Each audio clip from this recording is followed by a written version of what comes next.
श्री जगदीश प्रसाद गुप्ता छत्तीसगढ़ शासन में chief engineer के पद से रिटायर होने के बाद श्री द्वारिका महाराज स्मृति न्यास के तत्वाधान में श्री द्वारकाधीश एवं बागेश्वर महादेव मंदिर का वर्ष 2005 में अपने पुत्रों इंजीनियर कुंजन गुप्ता एवं इंजीनियर भुवन गुप्ता के सहयोग से अवंती विहार रायपुर छत्तीसगढ़ में निर्माण करवाया। श्रीमद् भागवत कथा, राम कथा, गीता तत्व, वेदांत आदि के तात्पर्य को व्यासपीठ से कहने के कारण संतों द्वारा इन्हें आचार्य श्री जगदीश भी कहा जाता है। अपना संपूर्ण जीवन परमात्मा की सेवा में दिया। उन्होंने परमात्मा भगवान श्री द्वारिकाधीश के दिव्य गुणों और कर्मों को लेकर अभी तक 15 ग्रंथ लिखे हैं, जिन ग्रंथों को भारतवर्ष के जगत गुरु और महापुरुष संतों के द्वारा आशीर्वाद प्राप्त हुआ है। अभी कठोपनिषद सरलतम बोध नामक ग्रंथ जो 7 विचारों में लिखा गया है।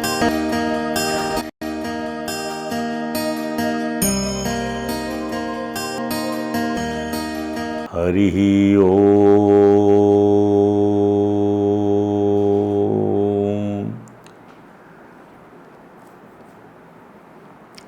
समं प्रशान्तं सुमुखं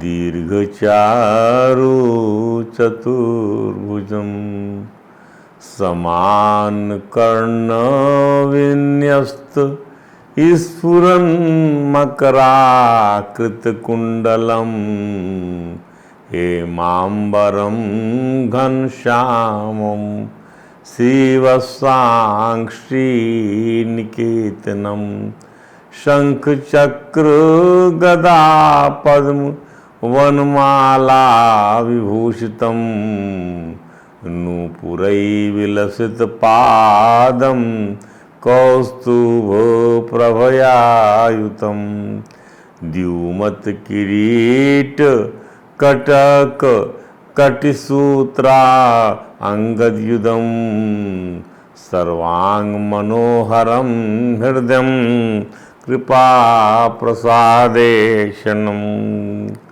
सुकुमारं अभिध्यायेत सर्वांगेषु मनो दधातु रूपं यद् तत् प्राहुर्व्यक्तमाद्यं ब्रह्मज्योति निर्गुणं निर्विकारं सत्तामात्रं निर्विशेषं निरीहं सत्वं साक्षात् विष्णु आध्यात्मदीपः नष्टे लोके द्विपरार्धावसाने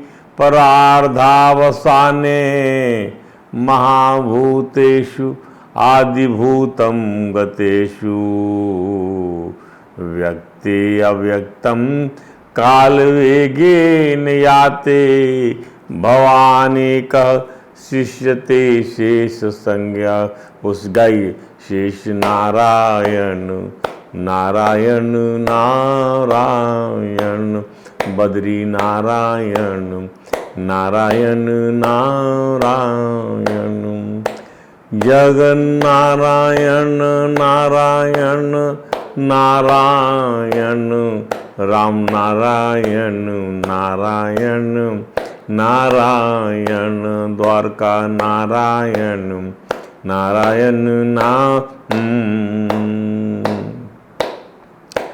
लक्ष्मी नारायण नारायण नारायण ओ कृष्ण नारायण ओ राधा नारायण ओ रघुवर नारायण ओ सीता नारायण शंकर नारायण उमा नारायण नारायण नारायण वयमन नारायण नारायण नारायण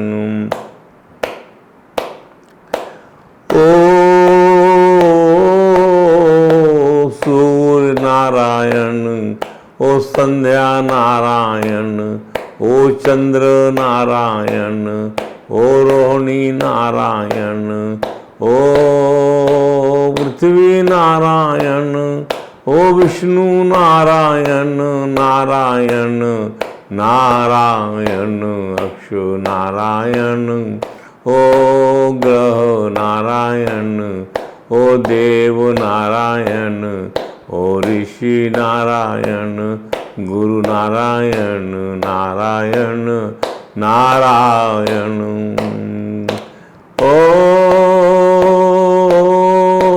गंगा नारायण, ओ जमुना नारायण, ओ रेवा नारायण, ओ विद्या नारायण, ओ गोदा नारायण नारायण नारायण, श्रीमन नारायण नारायण नारायण, सनत नारायण, ओ नारद नारायण, ओ व्यास नारायण, ओ शुक नारायण, ओ चैतन्य नारायण नारायण नारायण, भक्ति नारायण, ओ भक्त नारायण, ओ भगवन नारायण, ओ देव गुरु नारायण नारायण नारायण, श्रीमन नारायण नारायण नारायण, गीता नारायण,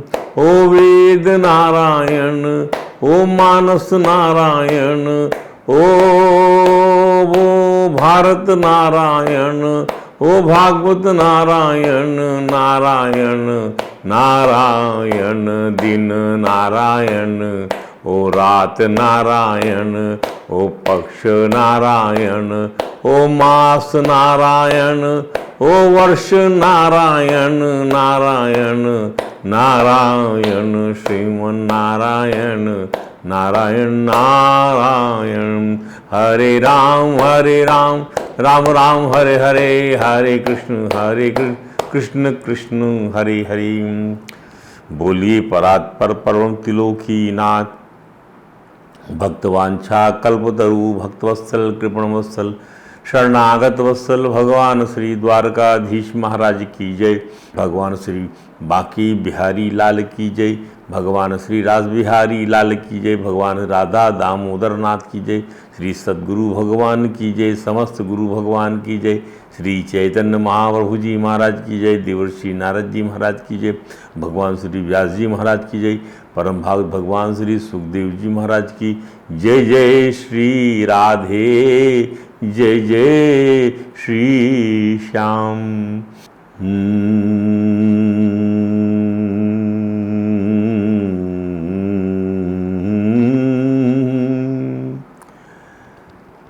कठोपनिषद सरलतम बोध के सप्तम विचार में जो परमात्मा की सर्वरूपता है, उसमें भगवान यम ने एक सुंदर मंत्र जो है कठोपनिषद के अध्याय 2 की अंतिम वल्ली में कहा है, उस मंत्र की एक बार विवेचना फिर से आप लोग उसके और बारे में सुनिए। वो बहुत ही काम का मंत्र है और नित्य हमारे उपयोग में आने वाला मंत्र है। ये बात तो समझ में आ गई कि जैसा अनुभव परमात्मा का अंतःकरण में होता है,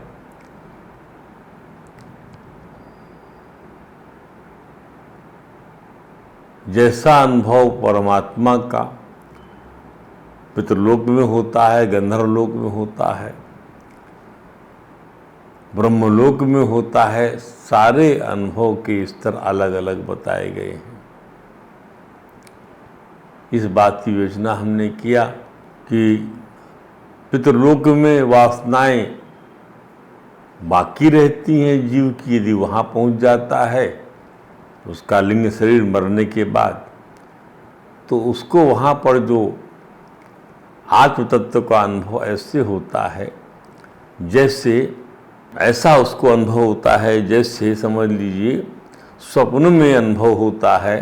किसी चीज़ को अपन देखते हैं तो स्वप्न में देखी हुई वस्तु का कोई अस्तित्व रहता नहीं है, ठीक ऐसा अनुभव होता है। अर्थात वह जो है अनुभव कोई अनुभव नहीं है, वो वास्तव में अनुभव ही नहीं है, क्योंकि वो वासना के संस्कारों से होता है। अब आप गंधर्व, तो उसका अर्थ क्या हुआ ये वासना के संस्कार जो है इसको बताना चाहते हैं भगवान यम कि मल जो है आपके अंतःकरण में मल जमा हुआ है, तो मल से आप पहले अपने आप को मुक्त करें, गंदगी हटावें तो ज़रूरी है। तो अंतःकरण की निर्मलता और निर्विषयता जो रहती है उसमें आपको अपने आत्म तत्व का जो अनुभव होता है वह निराला होता है। वो ऐसा होता है जैसे शीशे में अपने आप को देखते हैं तो अपने स्वरूप को आप निराला अनुभव करते हैं, आनंद अनुभव करते हैं, ये इसकी स्थिति बनती है। और जो गंधर्व लोक रहता है वहाँ पर ऐसा कैसे रहता है, जैसे कि आपको बताया गया कि ऐसा अनुभव होता है आत्मा और ब्रह्म और आत्मा की एकता के ऊपर में, कि जैसे आप जो है पानी में अपने स्वरूप को देखते हैं तो वहाँ पर जो है भोग की लहरें उठती रहती हैं, तो आपको वैसा अनुभव नहीं हो पाता। इसको वो कहते हैं विक्षेप कहते हैं।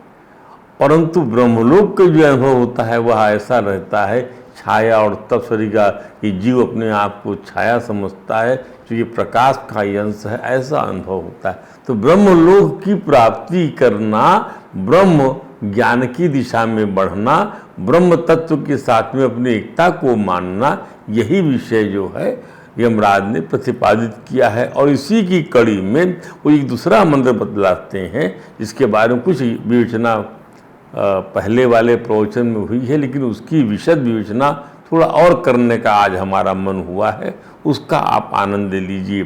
क्या है वह मंत्र कि इंद्रियाणाम पृथक भावम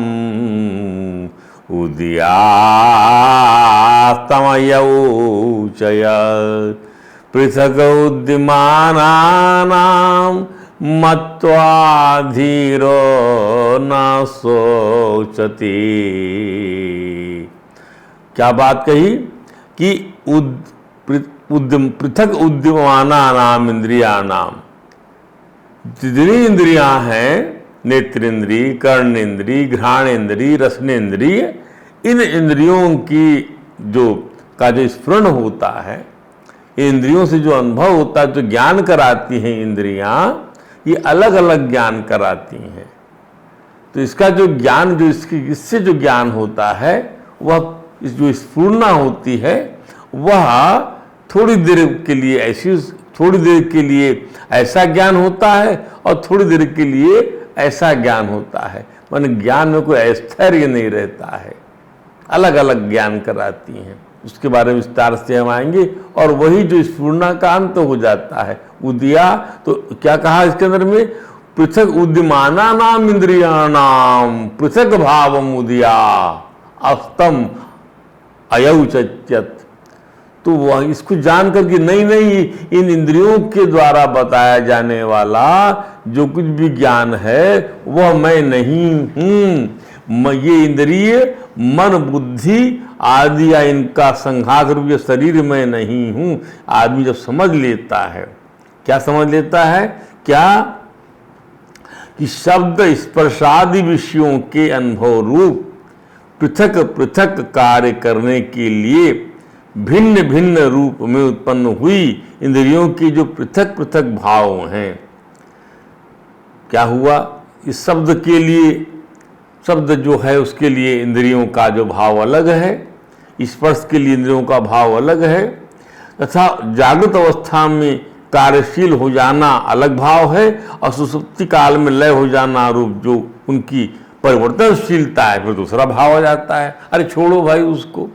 इन पर विचार करके जब बुद्धिमान मत्वा धीरो न सोचती, कि इस तरह से समझ लेता है कि ये इंद्रिय मन और बुद्धि आदि या इनका संघात रूप यह शरीर मैं नहीं हूँ, यह इंद्रिय मन और बुद्धि आदि या इनका संघात रूप ये शरीर मैं नहीं हूँ, मैं इनसे सर्वथा विलक्षण हूँ, नित्य चेतन हूँ, सर्वथा विशुद्ध सर्वदा एक रस हूँ। तब वह धीर मनुष्य वह किसी प्रकार का शोक नहीं करता और सदा के लिए दुख और शोक से रहित हो जाता है। इसी भाव को फिर समझिए आप, इस प्रकार से जैसे जैसे जैसे इंद्रियों से जो ज्ञान होता है वह अंधों के ज्ञान के समतुल्य होता है। एक अंधा किसी चीज को छुएगा तो अपने स्पर्श के अनुसार दूसरा बताएगा उस अंग को छूकर। उस वस्तु के अंगों को, हाथी का अंग जिसका हमने बताया था, पूंछ को छूने वाला कोई पशु बताएगा, पर निश्चित रूप से नहीं कह सकता कि यह हाथी ही है। कोई अंधा से कान छुएगा तो कहेगा सूपे के समान है ये वस्तु जो है, पर निश्चित रूप से नहीं कह सकता है। वैसे ही है ये जो इंद्रियों के नाना प्रकार के भाव उत्पन्न होते हैं, इनसे हमारा स्वरूप नहीं जाना जा सकता। हमारा स्वरूप इससे परे है, क्योंकि इंद्रियां इन हमारे स्वरूप से ही इंद्रियों को प्रकाश मिल रहा है। इंद्रियां को हमारा स्वरूप ही प्रकाशित कर रहा है। तो इंद्रियां जो हैं प्रकाश से हैं, तो प्रकाश से प्रकाशक को नहीं देख सकता, नहीं समझ सकता। ध्यान दीजिए, इंद्रियों में फूट है आपस में। नेत्र इंद्रियां, कर्ण इंद्रियों में कोई एका नहीं है।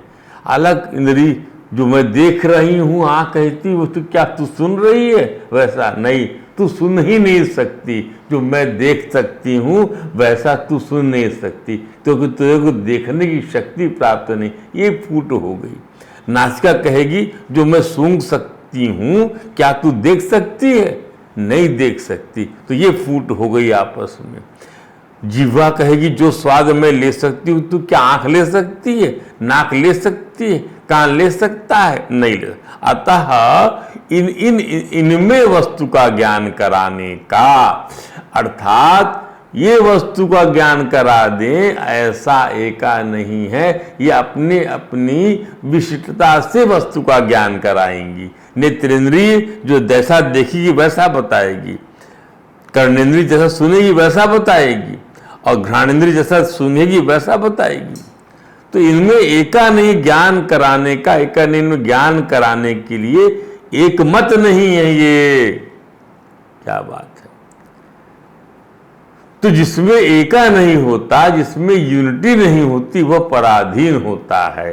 किसके अधीन होता है? वह स्वतंत्र नहीं है तो पराधीन है। इंद्रिया एका पराधीन है, ये इंद्रियां पराधीन है, प्रकाशक नहीं है, प्रकाश है। तो जिसमें फूट होती वह पराधीन होकर रहता है। तो दर्शन शास्त्र का यह नियम है कि जिसमें फूट है पराधीन होकर रहेगा, जिसमें एका है वह कभी पराधीन नहीं होगा। वो जो मारेगा उसकी मार पड़ेगी। यदि अलग अलग इंद्रियां कोई मार नहीं कर सकती। फूट का ही अर्थ है जो मुष्टिका बांधने से जो दबाव बनेगा, जो फोर्स लगेगा, वह उंगली से नहीं लग सकता। ध्यान दीजिए।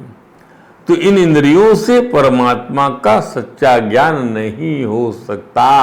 हम ये कहना चाहते हैं, जो आँख के फूल के भीतर गंध नहीं पहचान सकती, आँख नहीं जान सकती इस फूल के भीतर गंध है, वो परमात्मा के स्वरूप को कैसे समझेगी। एक बात और, इंद्रियों की फूट को थोड़ा और समझ लीजिए। एक इंद्री वहां नहीं पहुंचती जहां दूसरी पहुंचती है। जहां आँख पहुंचती वहां घ्राण नहीं पहुंच पाता। ध्यान दीजिए। इसलिए इनमें से किसी एक इंद्रिय के द्वारा परिपूर्ण परमात्मा का ज्ञान नहीं हो सकता। अतः इंद्रियों की प्रवृत्ति से परमात्मा नहीं मिल सकता, ये तय है। इसके अलग अलग भाव आते हैं। तो जागृति में अलग भाव सोने में लीन हो जाता है। इसलिए इनके भावों की चक्कर में इंद्रियाणाम, क्या कहा, इंद्रियाणाम पृथक उद्यमानानाम, पृथक उद्यमानानाम इंद्रिय, इंद्रियाणाम पृथक उद्यमानानाम, अलग अलग किस्म की उत्पाद इसमें से होकर निकलते हैं। अलग अलग अवस्थाओं में अलग अलग इनका भाव हो जाता है। अलग अलग किस्म से उदय होती हैं, इनके भाव उदय होते हैं। अब वैसे अवसान को प्राप्त हो जाते, बदल जाता है। जो चीज़ की जागृति में जो अनुभव हुआ था, जो इंद्रियों के द्वारा, वह सोते समय बदल जाता है। ये सब जानते अपने स्वरूप का ज्ञान करने वाला धीर पुरुष इसलिए इसको जानकर कभी मोहित नहीं होता कि नहीं इनसे सही ज्ञान नहीं हो सकता परमात्मा का। इनके ज्ञान के चक्कर में नहीं पड़ता हुआ। ध्यान दीजिए, इंद्रियां प्रकृति से उत्पन्न होती है ना, स्वभाव की कोख से इनका जन्म होता है। स्वभाव इसकी माता है। इंद्रियों स्वभाव की कोख से इंद्रियों का जन्म होता है। अस्तु प्रकृति के स्वभाव में वैषम्य है, भिन्नता है, इस दृष्टांत से समझा जा सकता है। इंद्रियों की उत्पत्ति अलग अलग होती है, ये अलग अलग रहती हैं, और कहीं इनके चक्कर में रहने से आपको कभी क्षेम प्राप्त नहीं हो सकता, कुशलता आपको नहीं प्राप्त हो सकती है। इसीलिए जब ये बात समझ में आपको आ गई, इंद्रियों का ये जो बर्तन है पृथक पृथक का, जब ये समझ में आकर पृथक उद्यमाना नाम, इसको जान गए कि इनका तो उदय होता है, लीन होते, एक क्षण में कुछ भाव, एक क्षण में कुछ भाव होता है आपस में, तो इंद्रियों की अनुभूति से आत्मा को आप नहीं समझ सकते। इसको जानकर ही जो है धीर मनुष्य मोहित नहीं होता इनकी एक्टिविटीज की वजह से। पृथक उद्यमाना नाम मत्ता धीरों सोचती, इस अद्वितीय स्वरूप बोध होने पर हमें शोक नहीं होगा। क्या स्वामी अखंडानंद जी ने कहा कि जो धीर होता है, दुनिया में जो भी होता है उसको सहते हुए जो चलता है, वह ईश्वर की इच्छा से स्वयं को जोड़ लेता है। घटनाक्रमों को लेकर इसकी नियंता ईश्वर से मतभेद नहीं रखता, क्योंकि फल तो आपके अधीन है ही नहीं, तो मतभेद रख के करेंगे क्या। तो यह ईश्वर से मतभेद न रखना माने ईश्वर जो भी करे, जो भी कर रहा है उसे मंगल ही है, यह बुद्धि रखना। यथा सदैव यमेव कुर्ति तदेव मंगलाय, जो कुछ करता है सब मंगलमय करता है। अर्थात बाह्य जो परिस्थितियां हैं, घटनाएं हैं, उनसे यदि हम क्षण क्षण पर प्रभावित होंगे तो ईश्वर के बारे में कब सोच पाएंगे। यदि हम इन्हीं परिस्थितियों के बारे में सोचने लग जाएंगे तो परमात्मा के बारे में छोटी सी उम्र में कब सोच पाएंगे। उड़िया बाबा जी महाराज से किसी ने पूछा कि महाराज बताएं सिद्धि क्या है, तो महाराज जी ने कहा बर्दाश्त करना सिद्धि है, सहिष्णुता ही तो सिद्धि है। किसी ने एक गाली दी और 6 माह की तपस्या गई। ये तपस्या ऐसी ही हल्की फुल्की चीज़ है, एक बार गुस्सा आया और 6 माह के भजन से बना हुआ शरीर में जो रस है मन का निर्माण करने वाला है, जिससे मन में मिठास आती है, मधुरता आती, आनंद आता है, वरस नशा आ गया। मन में क्रोध आता है ना, तो क्रोध की आग भजन का रस भस्म हो जाता है। तो श्री उड़िया बाबा जी ने कहा कि धीर अथवा सहिष्णु बनने पर शोक नहीं होता। भगवान यम भी तो यही कह रहे हैं कि मन सहित समस्त इंद्रियों की अलग अलग वृत्तियों के स्वयं को एकमात्र दृष्टा जान लेने पर शोक नहीं होता, क्योंकि मन की वृत्तियों को तो ईश ध्वंस कर देता है हर क्षण।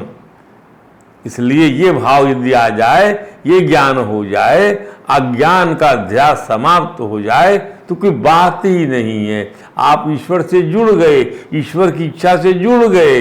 ध्यान दीजिए, बर्दाश्त करना सीखना होगा, यह सिद्धि है। अब उड़िया जी बाबा जी बता रहे हैं कि भूख सहने की आदत डालना सीखिए। बाबा जी के पास अन्य सिद्धि थी, ऐसा लोगों में प्रसिद्ध था। वे कहा करते थे किसी भी अनजाने गांव में चले जाओ, ये तुम्हारे अंदर केवल भूख सहने की शक्ति है, तो पेड़ के नीचे बैठ जाओ या मंदिर पर बैठ जाओ, लेकिन भूख सहो। ध्यान रहे कि मांगना किसी से कुछ भी नहीं। 1 दिन 2 दिन 3 दिन 4 दिन, फिर देखना उसी गांव के लोग तुम्हारी जिंदगी भर को भोजन का बंदोबस्त कर देंगे कि बाबा जी तुम यहाँ रहो, तुमको रोटी मिल जाएगी। ध्यान रहे कि यदि तुम किसी के घर रोटी मांगने गए और दाल ठीक नहीं आई, कि साग ठीक नहीं आया और तुमने 4 गाली सुना दी, तो गांव वाले लोग यही कहेंगे बाबा जी बड़े गुस्से वाले हैं, भाई इनसे जितनी जल्दी पीड़ छूटे उतना ही अच्छा, ये चला जाए यहाँ से।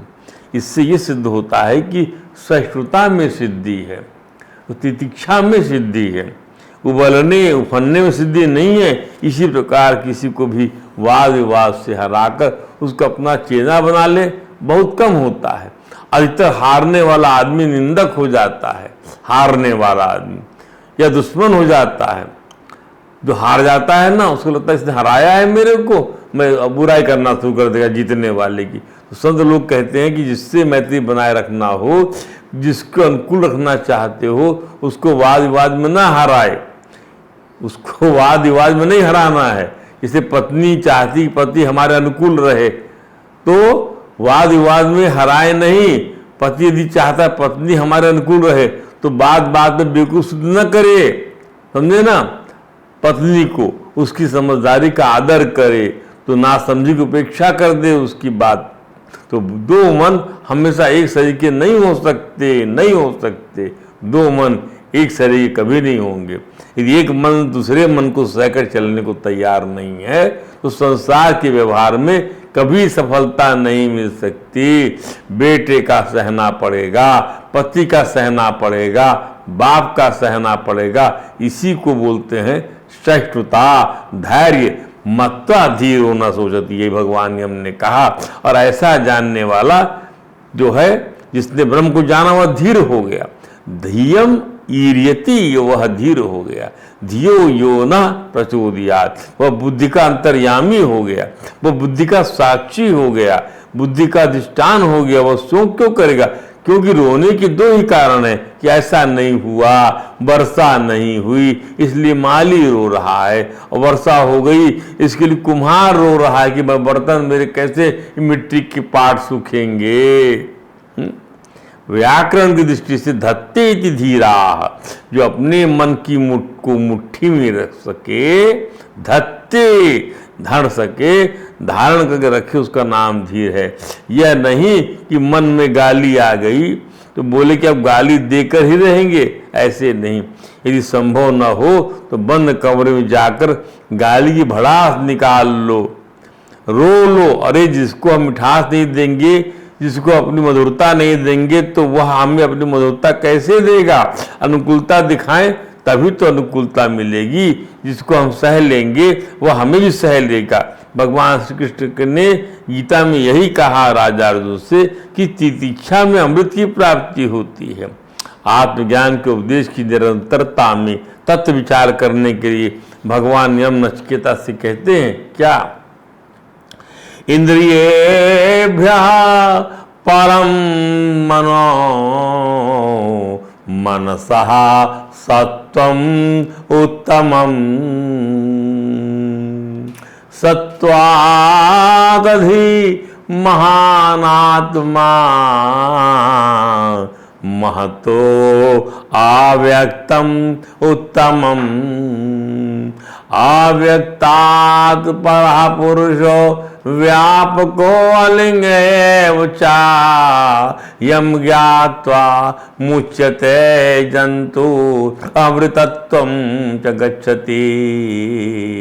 पहले सरदार समझ लीजिए। इंद्रियेभ्यः परम मनो, इंद्रियों से मन श्रेष्ठ है, मन बलवान है, मन ताकतवर है, मन सुपीरियर है। और मन से सुपीरियर है बुद्धि, श्रेष्ठ है मन से, पावरफुल है। ध्यान दीजिए, मन बुद्धि और सत्वादि और बुद्धि से उसका स्वामी जीवात्मा ऊंचा है। बुद्धि सारथी जबकि जीवात्मा रथी है शरीर रूप में। और जीवात्मा से अव्यक्त शक्ति उत्तम है, महतो अव्यक्तम उत्तम। जो अव्यक्त शक्ति है, प्रकृति जो है वह उत्तम है, महतो अव्यक्त शक्ति। और अव्यक्तात्व परा पुरुषो, और प्रकृति से परे, उस अव्यक्त से परे वह परम पुरुष है। उस अव्यक्त शक्ति से वह व्यापक सर्वथा आकार रहित परम पुरुष श्रेष्ठ है। स परः पुरुषो व्यापको, व्यापक जो है, अलिंग उच्चा, कोई आकार रहित है, जो जिनको जानकर यम ज्ञात्वा मुच्यते जंतु, जिनको जानकर जीवात्मा मुक्त हो जाता है और अमृत स्वरूप आनंदमय ब्रह्म को प्राप्त हो जाता है। साधक अंतर्मुखी बने। भगवान यम ने इसलिए तत्व ज्ञान की श्रृंखला में इन दो मंत्रों को नचिकेता को समझाया।